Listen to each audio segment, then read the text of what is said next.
Hello, my friends. Welcome back to the bookshelf tour. This is part 3, but if you missed the previous parts, no worries. You can watch them later if you want to. Today, I'm going to start with showing you the books that I haven't read yet. So we have Everyman's Library Classics, we have Oxford World's Classics, and books from some other publishing houses as well, as you can see here on my shelf. So let's begin. This is actually an entire shelf of unread books, and I like keeping them together because it's nice to just go to the shelf and see all of the unread books standing together and making up my mind about what I want to read next. So the first one is the annotated prison writings of Oscar Wilde. I got this for my birthday this year, and I adore the works of Oscar Wilde. I've also really enjoyed the biography that I showed you in the previous video about his life by Richard Ellman, and I am incredibly excited to read his prison writings. You may or may not know that he has been in prison for a while, and it actually ruined him and it ruined his career, and he didn't write anything anymore afterwards, which is extremely tragic. The next one on the shelf is Cranford by Elizabeth Gaskell. I haven't yet read anything by Gaskell yet. I also have North and South on the shelf. Haven't read it yet. This is a Chiltern Classics edition, and this is a Penguin Classics edition. Both very beautiful editions, of course. I also have Paradise Lost in a Norton Critical Edition. I love the Norton Critical Editions because they come with a lot of background on the work, talk about reception of the work, reviews, things about the author that you should know. So this is the edition that I picked for Paradise Lost. I'm quite intimidated with this poem by John Milton, but at the same time, I'm kind of excited to start. Next, I have the Histories of Herodotus, translated by Tom Holland.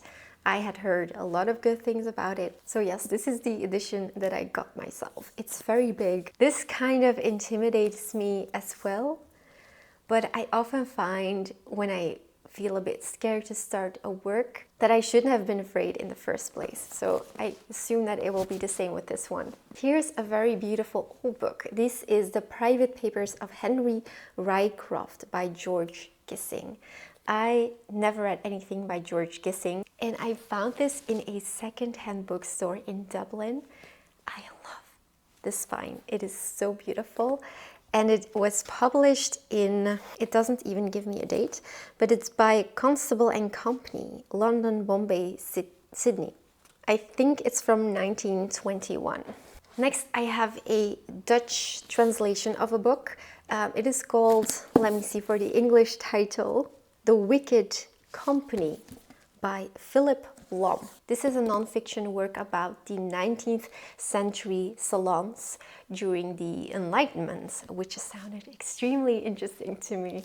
Next, I have The Wings of the Dove by Henry James. We are reading one of his most difficult works, it is said, at least, next month with my book club. It is called The Golden Bowl. That will be my introduction to Henry James, so we'll see how that goes. I have been warned that it's not the best book to start with, but here we are starting with The Golden Bowl. But yes, Wings of the Dove. Next, I have How to Be a Tudor by Ruth Goodman. I reviewed How to Be a Victorian on the channel by Ruth Goodman, but this one I haven't read yet. Next, we go to Everyman's Library Publishers. So I have Speak Memory by Vladimir Nabokov. He wrote Lolita, and this is an autobiographical work, so it sounded interesting, and I took off the dust jacket, so that's why the cover is naked. I also have this beautiful green cover, Lord Byron's Travels. So it's a mixture of poetry and I guess things about his life. I think this is going to be a book to not finish in one sitting and to kind of read in parts and sections. This is the Cameron, and I'm going to try and say it in the best Italian that I have, by Giovanni Boccaccio. That was probably terrible, but I tried. And I'm very excited. I think it takes place in the medieval period. I could be wrong though, I don't know much about the work. It's rather big as well. So that goes back on the shelf. Next we have Camilla by Frances Burney. This is a newly acquired book. I just ordered it and it was mentioned in Northanger Abbey by Jane Austen. And I love finding new books to read in the books that I am currently reading. So she referenced to Camilla. The cover of this edition is stunning. It is a detail from the Mall in St. James Park by Gainsborough from 1785. I love my paintings on my covers. Next, I have Benedict de Spinoza, Ethics. This is going to be a difficult one for when I have made a start in philosophy, but sorry for the light, but I am not there yet, so this is going to have to wait for a while. Next, also with a stunning Victorian cover, The Egoist by George Meredith. Never read anything by him. If you have any experience, let me know in the comments. I can't wait to find out if I will like George Meredith's writing. Then I have some more Oxford classics for you. We have Faust Part 2 by Goethe. I'm actually currently reading Faust 1. Here we go. This is what we're currently reading with my book club. So after Part 1, I will be reading Part 2. Then I have Sophocles, Antigone, Oedipus the King and Electra. This is the edition. I have some Émile Zola's, His Excellency Eugène Rougon, and The Fortune of the Rougon. These are the first parts in his series. And then I also have La Dame aux Camélias by Alexandre Dumas fils. So this is the son of Alexandre Dumas who has written this book. And I have heard great things about it. Okay, that was my unread books shelf. I do keep books on the shelf in general that I haven't read yet, and also around the house as decor. For example, on my desk I have some Alexandre Dumas books.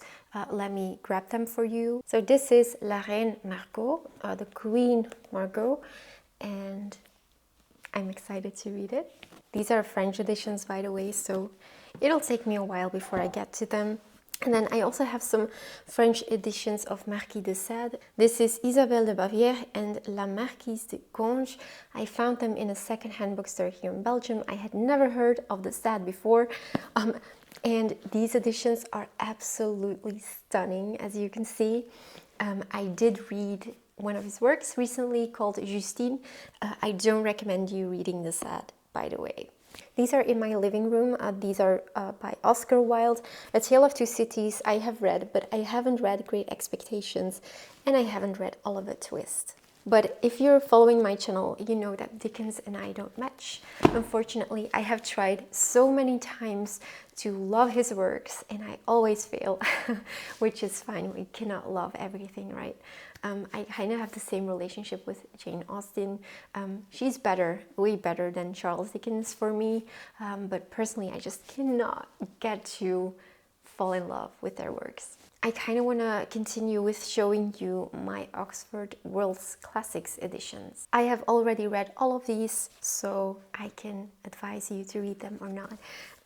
This is Studies in the History of the Renaissance by Walter Pater, and this I picked this up because Oscar Wilde was so fond of him, and this was a very interesting read, but not very easy. I have Walter Scott's The Bride of Lammermoor in this beautiful edition. I loved this read. I have read Ivanhoe, which I enjoyed, but I enjoyed The Bride even more. This is such a gothic, lovely book, very gloomy. So I guess this one is perfect for fall or for winter. A science fiction novel, we have The War of the Worlds by H.G. Wells. I did a review on my channel, so if you're interested, go and check that out. I must say that I was a little bit disappointed in this. The story wasn't that intriguing to me, and I didn't really care about the characters or the storyline, but I am happy that I've read it. Next, I have Against Nature by Joris Karel Huysmans, and this was the inspiration of the picture of Dorian Gray, which is why I read it. This novel lingers like a scent in the air. It is very extravagant, very aesthetic, and very strange. If you love The Picture of Dorian Gray by Oscar Wilde, I highly recommend reading this because this was such a huge influence for Wilde.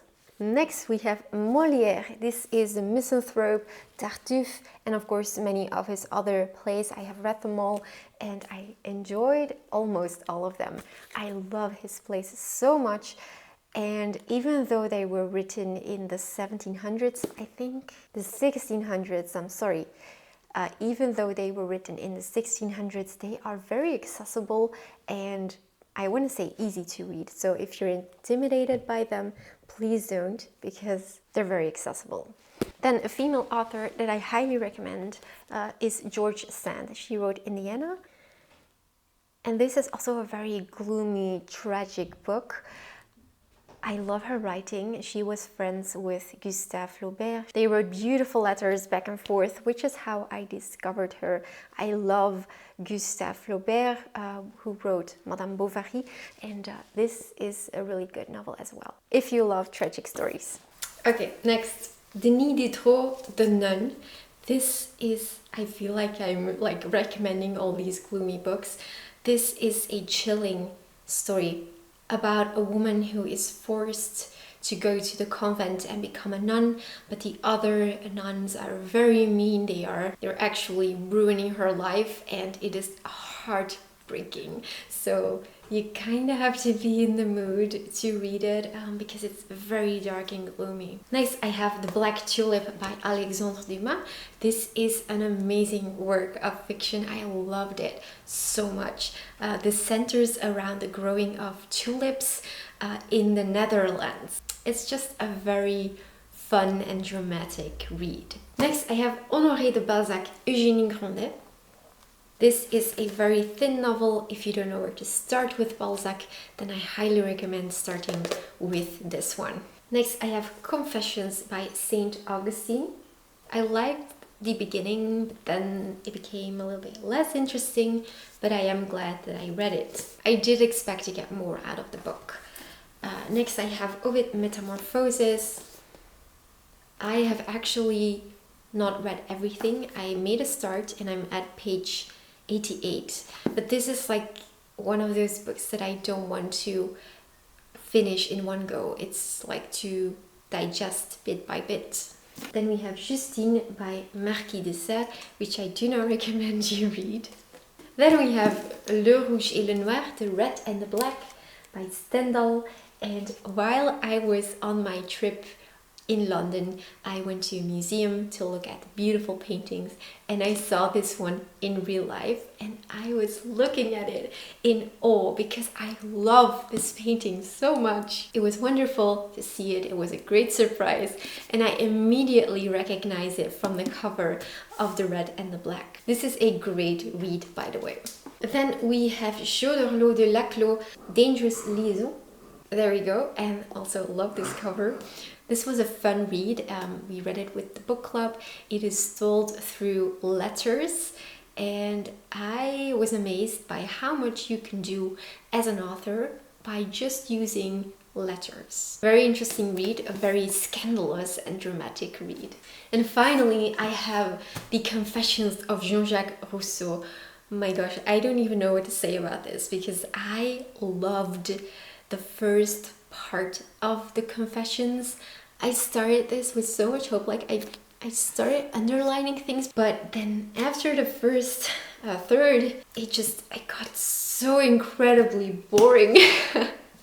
So in fact, I do not recommend reading Confessions. I'm sorry. The first part was really good and really inspiring, but then like I felt like he was just so full of himself. I read this with my friend Matthew from the Mayberry Book Club. I will link his channel below. But oh my gosh, we were bored out of our minds. Anyway, that's what I confess. Then I also have some Penguin modern classics that I want to show you.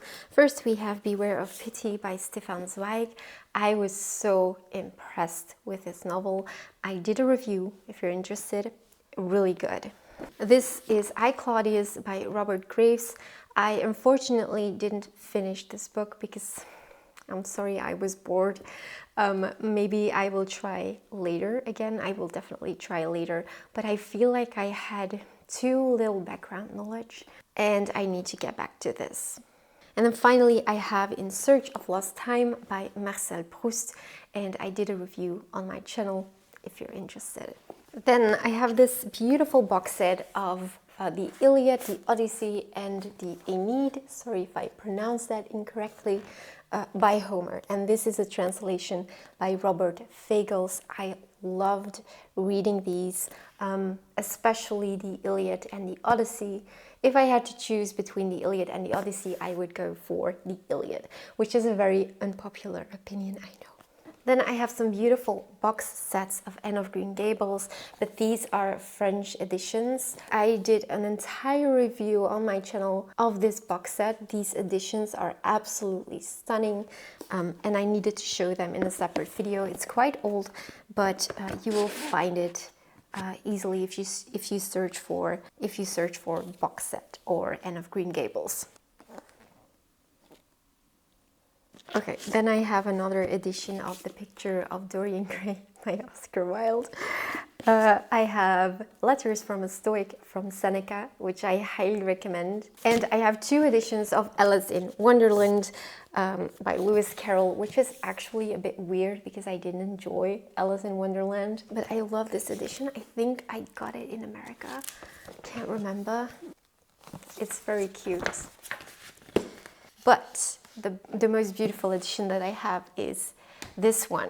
It is stunning and it has beautiful artwork inside. Like, it's the story in a very big print with colored images and also very big images. Let me find one.